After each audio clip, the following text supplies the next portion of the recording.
Waɗannan korayen ƙwallayen fa. Ba ƙwallaye bane ba fa. Waɗannan da kake gani kankana ne. Kankana dai da gaske? Amma giri kankana ba ja bace? Daga ciki take ja, amma daga waje koriya ce. Haka ne? Kai, kaga cikin ta jagiri. Abin mamaki kaga ikon Allah. Ikon gaskiyar labai. Abin tausayi, bai ma san yadda kankana take ba. To yanzu bai san yaran ki shi dade. Ya wadatar idan ka ci yanka ɗaya kuma dama 3 gare ka. Ka shanye duka kuma koda kaɗan kada ya faɗi fara. Wannan da wahala yaran ki shi dade. Da kyar idan bai faɗi ba fa. Dukkanin jarabawa na haka suke da wahala.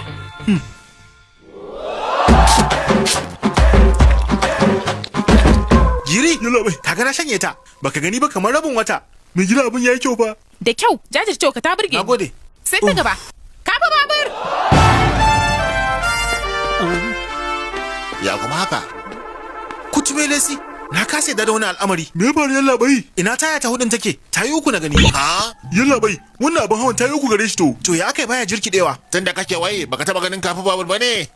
Shi kwata-kwata bai san kafi babur ba. Duk abin da yake kasa da mota yalla bai san shi ba. Na gane. Wato mashin ne aka masa rumfa? Ya ishe ka.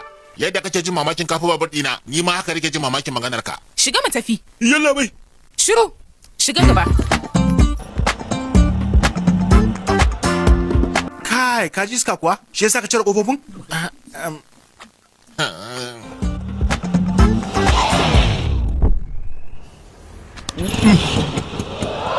Kai da baka san kafi babur ba ta yi aka yi ka tayar to. Abin da yake tokare min kafa na jawo zan yar ashe kafan tayarwa ne. Sai na ji ya tashi. Kutume lesi. Yanzu wannan makunni ne. Kan ta mai haka? Wai da gaske kake baka san kafi babur ba?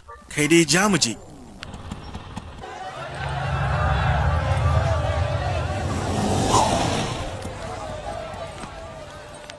Mun gode Allah, ka kawo mu lafiya. Nawa ne kudin ka? 100. Mutum kun kawai? Kenan ka san na maneji baya biya. Ka ce dai ka gano ni. A na dai da maka ne ka sani. Tun farko na gano ka. Babban yaya, da